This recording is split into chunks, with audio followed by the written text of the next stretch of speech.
So I'm down in the Zeiler's basement. We are looking at a, it's about 100,000 BTU furnace, 80% efficient, and I don't know the efficiency yet on the air conditioner, but I believe it's a 4-ton. Our coil is a 4-ton, so the air conditioner outside is either going to be a 3.5 or a 4. Most likely going to be a 4. So it is R22, older refrigerant. So we're going to look at a few different options on replacing the system.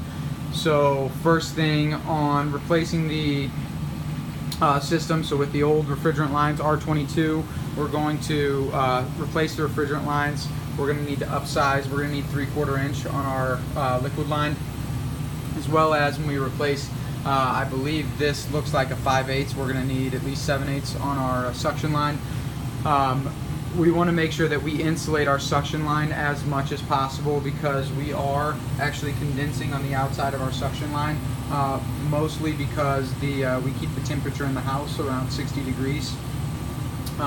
So our refrigerant coming back to our compressor is very cold, so we're below our dew point even with the all the insulation on our refrigerant lines. So from a condensate drain perspective, fairly simple right here in front. Just rerun the condensate line down into the existing drain. Now, the basement is not finished, or is partially finished rather, and over here, as you can see, the refrigerant lines, they run up and they are completely exposed, so it will be fairly easy to replace those refrigerant lines because they are exposed all the way out to where the condensing unit sits over there.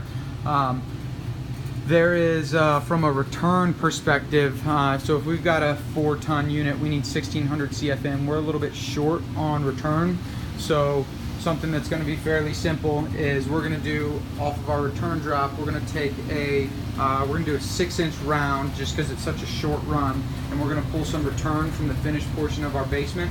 So just running across, probably do it up high, run it across and pull our return right on this wall over here. So just use a white return grill to pull some additional return from the basement. Now,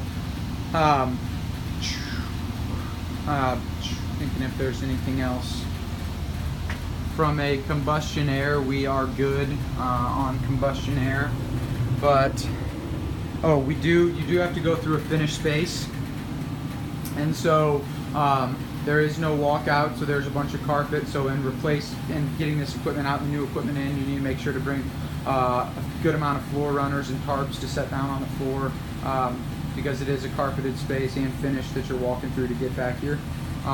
Our return drop, I'll have the dimensions, so we're taking the return drop, remaking the return drop, use the vibration collar at the top to make the connection. You can see we're starting to rust out here on the bottom. We're going to do a 5-inch media cabinet to help improve the airflow in the house. Right now they just got a 20 by 25 by 1. With it being a 4-ton system, we're going to need to either do a wrap around or put it on a base. So what we're going to do is we're actually going to put the new furnace up on a base, 10-inch base, put the filter underneath and pull all of our return from the bottom up to get the proper airflow. But as you can see, we do have plenty of space here. We'll just have to remake the supply plenum up to our main supply.